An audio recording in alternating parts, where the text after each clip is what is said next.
Learners, मैं आपका career builder channel पे स्वागत करती हूँ।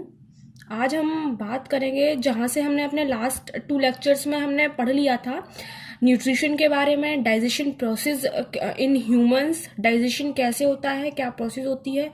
उसके बाद हमने देखा था कि डाइजेशन में लास्ट में क्या बना था, ग्लूकोज यानी फूड बना था। अब हमने फूड बना क्यों था, अब उसका क्या यूज होगा आगे, वो सारा कुछ हम यहाँ देखते हैं। नेक्स्ट प्रोसेस है रेस्पिरेशन की। रेस्पिरेशन मोटे तौर पे मैं आपको बता दूं कि हम लोग क्या करते हैं, नॉर्मली सांस अंदर लेते हैं और सांस को बाहर छोड़ते हैं। हम यही प्रोसेस तो करते हैं, इसी को तो हम रेस्पिरेशन या श्वसन बोलते हैं। लेकिन नहीं, ये प्रोसेस होती है, लेकिन अंदर उसमें क्या होता है कि सांस लेने पे सब हमें नॉर्मली जानते हैं हम कि जब हम सांस लेते हैं तो क्या बाहर निकलता है, ऑक्सीजन।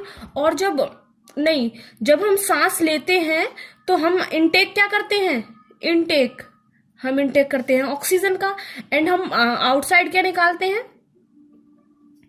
CO2, है ना। तो वो हमने ली ऑक्सीजन और निकली CO2। तो इसका रीजन क्या है भाई, कैसे क्या हुआ, तो वो हम आगे रेस्पिरेशन की प्रोसेस जानते हैं। और ये एक्सचेंज, गैसियस एक्सचेंज हमारी बॉडी के कौन से पार्ट में होता है, क्या होता है, वो सब हम आगे जानते हैं।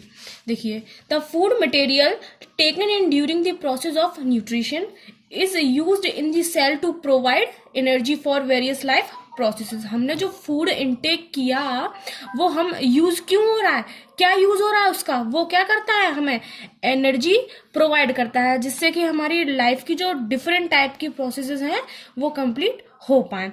अच्छा, डिफरेंट ऑर्गेनिज्म में ये जो एनर्जी गेन करने की प्रोसेस है ना, ये डिफरेंट होती है। जैसे कि ह्यूमंस में, प्लांट्स में एंड अदर एनिमल्स में कुछ में सेम होती है, लेकिन वेरियस टाइप के ऑर्गेनिज्म में ये अलग अलग तरीके की होती है। जैसे इसका जो स्टेप होता है ना, फर्स्ट स्टेप सभी में सेम रहता है।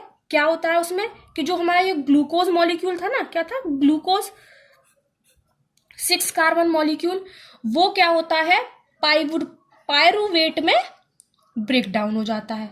अच्छा, ये प्रोसेस होती कहाँ पे है, साइटोप्लाज्म क्या होता है, सेल होती है ना, सेल, जैसे कोई ये सेल है, ह्यूमन सेल, उसके अंदर ये जो लिक्विड भरा रहता है, एक तो लिक्विड रहता है और एक न्यूक्लियस रहता है, और उसमें वेरियस टाइप्स के एंजाइम्स और भी चीजें रहती हैं। तो ये जो लिक्विड और भरा रहता है ना, इसे क्या बोलते हैं हम, साइटोप्लाज्म। इसमें अदर ऑर्गेनेल्स भी रहते हैं, जैसे माइटोकॉन्ड्रिया हुआ, हमारा गोल्जी बॉडी हुआ, राइबोसोम्स हुए, वेरियस। जब हम सेल की स्टडी करेंगे तो वहां पे हम इसे देखेंगे। तो साइटोप्लाज्म में जो ग्लूकोज था वो किस में चेंज हो गया, पायरुवेट में, यानी कि ये जो 6 कार्बन मॉलिक्यूल था वो किस में चेंज हो गया, 3 कार्बन मॉलिक्यूल में। यहां तक की जो प्रोसेस है ना, वो सभी ऑर्गेनिज्म में सेम रहती है। इसके बाद बात करते हैं अब और ऑक्सीजन की अवेलेबिलिटी पे और उसकी एब्सेंस पे। ये प्रोसेस अब आगे जाके चेंज हो जाती है। नॉर्मल कंडीशन में क्या होता है, जब ऑक्सीजन की रहती है प्रेजेंस, यानी कि ऑक्सीजन हमें प्रचुर मात्रा में हमारे पास होती है, ठीक है, तो क्या होता है, वो सारा का सारा ये जो पायरुवेट है ये किस में चेंज हो जाता है बाद में जाके, कार्बन डाइऑक्साइड, वाटर, और हमें क्या मिल जाती है, एनर्जी। ठीक है, इससे मिलने वाली एनर्जी की अमाउंट ज्यादा होती है।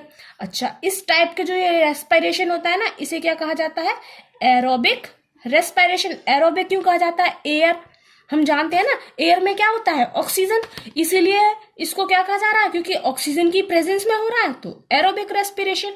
अच्छा, अगर एब्सेंस में होगा, मतलब वहां ऑक्सीजन नहीं होगी, तो वो क्या कहलाया जाएगा, एनारोबिक रेस्पिरेशन, मतलब उसमें एयर की एब्सेंस है, तो एन एरोबिक मतलब एयर नहीं है, रेस्पिरेशन।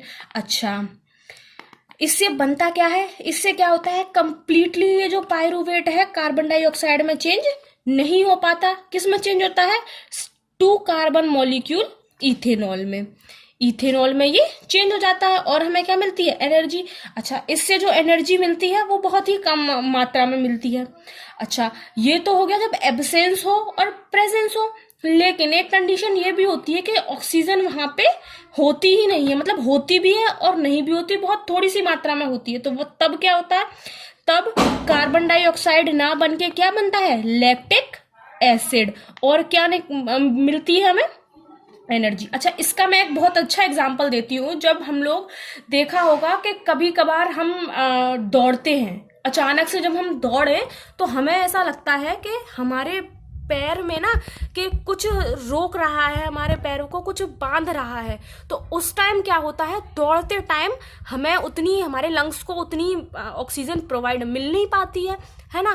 तो उस टाइम जो हमारे अंदर क्या होने लगती है, ऑक्सीजन की कमी होने लगती है। तो वहां पे जो एनर्जी हमें मिलती है ना, वो किस फॉर्म में मिलती है, वो क्या फॉर्म होता है वहां पे, लैक्टिक एसिड। इसीलिए जब देखा होगा कि हम जब चलते हैं ना, दौड़ते हैं, तो उस टाइम हमें लगता है कि हमारे पैरों में पता नहीं क्या, पैर हमारे पीछे की तरफ लौट रहे हैं। एक तरीके की मैं आपको बताऊं, दर्द टाइप का होने लगता है ना। तो वो दर्द होता है, वो क्या होता है, लैक्टिक एसिड के फॉर्मेशन की वजह से। अच्छा, ये जो प्रोसेस हुई ना, जो एरोबिक रेस्पिरेशन वाली, कौन सी, एरोबिक, ये कहाँ होती है, माइटोकॉन्ड्रिया में। अभी मैंने बताया था ना, सेल ऑर्गेनेल्स वहां पे क्या होते हैं, माइटोकॉन्ड्रिया होते हैं, और डिफरेंट टाइप के सेल ऑर्गेनेल्स होते हैं। माइटोकॉन्ड्रिया का एक और नाम होता है, क्योंकि यहाँ से क्या मिल रही है हमें, एनर्जी, और काफी ज्यादा क्वांटिटी में मिल रही है, इसीलिए इसे क्या कहा जाता है, powerhouse of the cell. ये बहुत इंपॉर्टेंट पॉइंट है, ठीक है। अच्छा, अब बात आती है कि एनर्जी मिल गई भैया, किस फॉर्म में मिली। जैसे बाइक है या अदर कोई व्हीकल है, तो उसको एनर्जी पेट्रोल की फॉर्म में मिल रही है ना, पेट्रोल डीजल इस फॉर्म में मिल रही है। लेकिन यहाँ एनर्जी हमें कैसे मिल रही है भैया, हमने लिख दिया, पर एनर्जी मिल किस फॉर्म में रही है, एनर्जी मिलती है एटीपी की फॉर्म में। किसकी फॉर्म में, एटीपी की फॉर्म में। इस एटीपी को बोलते हैं हम एडिनोसिन ट्राई फॉस्फेट। क्या बोलते हैं, एडिनोसिन ट्राई फॉस्फेट, ठीक है। इसको energy currency of the cell कहा जाता है, ठीक है। करेंसी माने रुपए, मतलब ये हमारी एनर्जी करेंसी होती है। अच्छा, ये बनी कैसे, ये जो हमारा जो एडीपी रहता है सेल में, एडिनोसिन डाइफॉस्फेट, जब उसे क्या मिल जाता है, इनऑर्गेनिक फॉस्फेट अलग पड़ा रहता है, एडीपी अलग रहता है सेल में। तो वो जो एनर्जी जब उसे मिल जाती है, तो ये आपस में बाइंड होकर क्या बना लेते हैं, एटीपी। ये हमारी वेरियस एक्टिविटीज में हेल्प करते हैं। अच्छा, ये वाला जो प्रोसेस था ना, एनारोबिक रेस्पिरेशन, ये किस में होता है, ईस्ट, जानते हैं ना, जैसे खमीर, खमीर जिसे बोलते हैं ना, उसमें ये प्रोसेस होता है, ठीक है। अब बात करते हैं हम इससे आगे की प्रोसेस की, कि आखिर होता क्या है। प्लांट्स में हमने देखा होगा जो CO2 और ऑक्सीजन का एक्सचेंज जैसे ह्यूमंस में होता है, सी प्लांट्स में होता है। प्लांट्स में किस तरीके से होता है, ये गैसियस एक्सचेंज प्लांट्स में स्टोमेटा के थ्रू होता है, ओके। यहाँ क्या होता है, कार्बन डाइऑक्साइड एंड ऑक्सीजन इधर किस प्रोसेस से उनका एक्सचेंज होता है, डिफ्यूजन की प्रोसेस से। किससे, डिफ्यूजन। डिफ्यूजन वो प्रोसेस है जहाँ पे किसी भी सब्सटेंस के मॉलिक्यूल का ज़्यादा कंसंट्रेशन से लो कंसंट्रेशन की ओर जाना। जैसे हमने देखा होगा, ज़्यादा कंसंट्रेशन से लो कंसंट्रेशन की ओर जाना, मतलब जिसकी अमाउंट ज़्यादा है वो कहाँ जाएगी, लो अमाउंट की तरफ, यानी किसका डिफ्यूजन होगा, जिसकी अमाउंट ज़्यादा होगी। अच्छा, इसी के आधार पे हम ये बता सकते हैं कि ये जो ऑक्सीजन या कार्बन डाइऑक्साइड का एक्सचेंज किस डायरेक्शन में होगा, यानी वो सेल के अंदर आएगी या सेल से बाहर जाएगी एयर में, ठीक है। ये डिफरेंट टाइप की एनवायरमेंटल कंडीशंस पे डिपेंड करता है। जैसे डे टाइम में क्या होती है, फोटोसिंथेसिस होती है, और नाइट टाइम में फोटोसिंथेसिस नहीं होती है। जब फोटोसिंथेसिस नहीं होती है तो उस कंडीशन में क्या होता है, कार्बन डाइऑक्साइड का एलिमिनेशन, मेजर एक्सचेंज होता है। मतलब वहाँ पे कार्बन डाइऑक्साइड का क्या होता है, एलिमिनेशन ज़्यादा मात्रा में होता है। क्यों होता है, क्योंकि जब अगर दिन के टाइम में जब हमारे पास क्या है, फोटोसिंथेसिस की प्रोसेस हो रही है, तो वहाँ ये जो कार्बन डाइऑक्साइड जो रिलीज हो भी रही होगी ना, जो फॉर्म हो रही होगी, वो क्या है, कार्बन डाइऑक्साइड एंड वाटर मिलके फूड बना लेते हैं। और ऑक्सीजन को रिलीज कर देते हैं। इससे यहाँ पे कोई प्लांट्स के पास कार्बन डाइऑक्साइड बचती नहीं है, इसीलिए वो क्या रिलीज करते हैं, केवल ऑक्सीजन, है ना। क्या रिलीज करते हैं, ओनली ऑक्सीजन। लेकिन रात के टाइम में क्या होता है, सभी बोलते हैं ना कि रात के टाइम में पौधों के पास नहीं जाना चाहिए, भाई भूत रहता है उन पे, रात में पौधों को नहीं छूना चाहिए, यही तो बोला जाता है। नहीं, पर इसका रीजन यही होता है कि कार्बन डाइऑक्साइड प्लांट्स रात के टाइम में रिलीज करने लगते हैं, मतलब उनका यूज, उनके द्वारा जो कार्बन डाइऑक्साइड यूज की जाती है ना, उसका यूज हो नहीं पाता, तो वो ऑक्सीजन की बजाय क्या देते हैं हमें, कार्बन डाइऑक्साइड। अब आगे बात समझ में। अच्छा, अब हम बात करेंगे कि ह्यूमन बीइंग्स में ये किस तरीके से प्रोसेस होती है गैसियस एक्सचेंज। सबसे पहले हम ये जान लेते हैं कि ये जो रेस्पिरेशन की प्रोसेस ह्यूमन में होती है, वो जो ऑर्गन एसोसिएटेड रहता है उसका नाम क्या है, मतलब कहाँ पे ये गैसियस एक्सचेंज होता है। ये गैसियस एक्सचेंज होता है लंग्स में। कहाँ होता है, लंग्स में। इसके बारे में हम बात करेंगे। यहाँ सबसे पहले क्या होता है, हमारी ये पूरा जो पैसेज है, पाथ है, वो किस तरीके से अलाइंड रहता है उस बारे में हम बात करेंगे।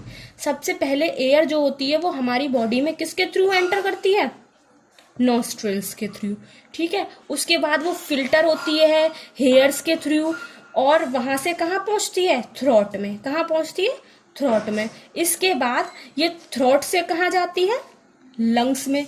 अब यहाँ लंग्स में जाने से पहले उसको रिंग्स ऑफ कार्टिलेज, यानी कार्टिलेज से बनी हुई रिंग से होकर गुजरना पड़ता है, ठीक है, जिससे कि वहां पे ये आपस में टकरा ना जाए, या मतलब कोई, इसलिए वहां से ये होते हुए जाती हैं, ठीक है।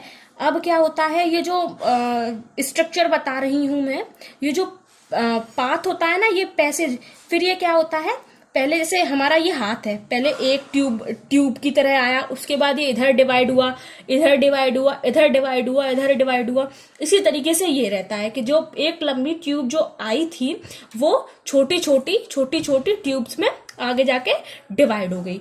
इनको हम जैसे, इसे क्या बोलेंगे हम, ब्रोंकाई। क्या बोलेंगे, ब्रोंकाई। इसे बोलेंगे ब्रोंकियोल्स। क्या बोलेंगे, ब्रोंकियोल्स। उसके बाद यहाँ हमारी यहाँ पे कुछ ऐसा नहीं होता है, लेकिन लंग्स में क्या होता है, टिप पर एक सैक लाइक स्ट्रक्चर प्रेजेंट रहती है, इसे हम बोलते हैं एल्वुलाई। क्या बोलते हैं, एल्वुलाई। यही इसी एल्वुलाई में गैसियस एक्सचेंज होता है, ठीक है। और यहीं पे क्या रहता है, ब्लड वेसल्स का एक घना जाल भी फैला रहता है, जिससे कि जो हमारा लंग जो ऑक्सीजन ब्लड में मिलाए और ब्लड हमारा क्या हो जाए, प्योर हो जाए, वहां से गैसियस एक्सचेंज हो और प्योर ब्लड हमें मिले, ठीक है। यहाँ क्या होता है, ये देखो, ये ट्रैकिया। सबसे पहले हम पूरा इसका पाथ डिस्कस कर लेते हैं। ये नॉस्ट्रिल्स बताया था, यहां से एयर गई, इसके बाद ये माउथ कैविटी है। कभी कभी क्या होता है कि माउथ कैविटी से भी एयर चली जाती है। उसके बाद जाती है ये फेरिंग्स में, ये स्ट्रक्चर दिखाई दे रहा है। फिर जाती है लैरिंग्स में, अच्छा, उसके बाद ये ट्रैकिया से होकर गुजरती है, रिंग ऑफ कार्टिलेज। उसके बाद अभी बताया था ना मैंने, ब्रोंकियाई, ब्रोंकियोल्स, एल्विलर सैक। यहीं पे हमारा गैसियस एक्सचेंज होता है, ठीक है। अच्छा, एक बहुत इंपॉर्टेंट चीज मैं बताने जा रही हूँ यहाँ पे, कि आपने सुना होगा, या घर वाले हमेशा हमसे, हमारे बड़े हमें हमेशा डांटते हैं कि कभी हमें खड़े होके पानी नहीं पीना चाहिए। क्यों नहीं पीना चाहिए, इसका रीजन है। रीजन ये है कि ये जो हमारा ट्रैक है ना, रेस्पिरेटरी ट्रैक, ट्रैकिया, ये इसके जस्ट पीछे क्या होता है, मैंने आपको फूड पाइप पढ़ाया था ना डाइजेस्टिव सिस्टम में, ये क्या होता है, यहाँ फूड पाइप, ये एक दूसरे के आगे पीछे होते हैं। तो कभी कभार क्या होता है, यहाँ एक गेट जैसा, ऐसे गेट मान लो, लेकिन यहाँ वाल्व बोला जाता है उसे, वो लगा रहता है। तो जब हम फूड इनटेक करते हैं तो ये वाल्व ओपन हो जाता है, तो फूड में चला जाता है, फूड पाइप में। और जब हम एयर वगैरह ले रहे होते हैं तो उस टाइम ये बंद हो जाता है और ये इधर जाने लगता है। तो कभी कभी क्या होता है कि ये वाल्व ओपन या क्लोज हो नहीं पाता, तो ये जो वाटर फूड पाइप में जाने वाला होता है, या कुछ भी खाने वाली चीज जो फूड पाइप में जानी चाहिए थी, वो कहाँ जाने लगती है, विंड पाइप में। इसे क्या बोला जाता है, पूरे को विंड पाइप। इसीलिए, और फिर हमें क्या होने लगता है, हमें सांस लेने में दिक्कत होने लगती है। अच्छा, इसके बाद हमने इतना ये करा। इसके बाद ही हमने अभी बताया था कि ब्लड वेसल्स का लार्ज नेटवर्क फैला रहता है। ह्यूमन बींग्स में क्या होता है कि ये जो ब्लड वेसल्स है ना, यहाँ से हमारे जो एल्वेलाई सैक में ऑक्सीजन और कार्बन डाइऑक्साइड का एक्सचेंज हुआ थ्रू दी डिफ्यूजन प्रोसेस। उसके बाद जो ब्लड वेसल्स थी जो इसके चारों ओर, वो क्या करेंगी, जो इम्प्योर ब्लड बोलते हैं हम, जिसमें क्या होती है कार्बन डाइऑक्साइड, वो इम्प्योर ब्लड लंग्स के पास भेज दिया जाता है, जिसे वो प्योर करके फिर ब्लड वेसल्स को देता है, जहां से हार्ट में जाता है ब्लड, और हार्ट की पंपिंग होती है और पूरे बॉडी पार्ट्स को भेज दिया जाता है। ये चीज जब हम अपना ट्रांसपोर्टेशन सिस्टम पढ़ेंगे ना, उसमें पढ़ेंगे। अच्छा, मेन चीज एक ब्लड के बारे में हम जान लेते हैं कि ब्लड में हमारा क्या प्रेजेंट रहता है, रेस्पिरेटरी पिगमेंट। क्या रहता है, रेस्पिरेटरी पिगमेंट, जिसे हम बोलते हैं हीमोग्लोबिन, जो हमारा ऑक्सीजन कैरियर होता है। ये ऑक्सीजन से बहुत जल्दी बाइंड होने की कैपेसिटी रखता है। ठीक है, ये किस में प्रेजेंट होता है, ब्लड की आरबीसीज में, रेड ब्लड कार्पिसल्स में। ठीक है, और ये इसी ब्लड के थ्रू ये ऑक्सीजन पूरी बॉडी को ट्रांसपोर्टेड हो जाती है। तो बताइएगा ये हमारा सेशन आपको कैसा लगा। लाइक कीजिएगा, शेयर कीजिएगा तथा हमारे चैनल को सब्सक्राइब कीजिएगा। Thank you.